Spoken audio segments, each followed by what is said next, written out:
She's obviously not just one of the greatest Royal Ascot memories for me, but one of the greatest memories of my training career. You know, she's second only to Shamardal, I think, amongst the best horses I've trained. And unlike Shamardal, I only trained him as a 2-year-old and only the one Group 1. She won 5 Group 1s for us. And when she went to the coronation at Royal Ascot, she's also a double Royal Ascot winner, having won the Queen Mary as a 2-year-old. But when she went to the coronation at Royal Ascot, I don't think I've ever been so confident about a Royal Ascot race as I was about that one. You know, you can never be overconfident. You know, we all know it's racing and it's Royal Ascot and they're there to be beaten.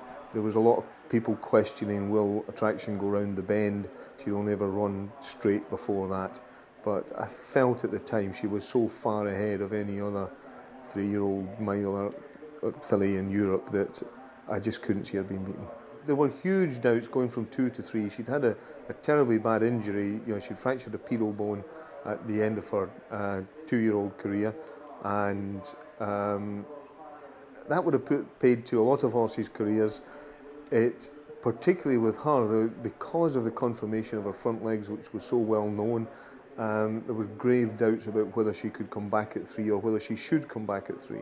And we decided that if we were going to do it, we were going to shoot for the stars, which meant extending her distance from 6 furlongs. She was considered to be, she'd won 4 races at 5 as a 2-year-old and 1 at 6, and she was considered to be a sprinter, really.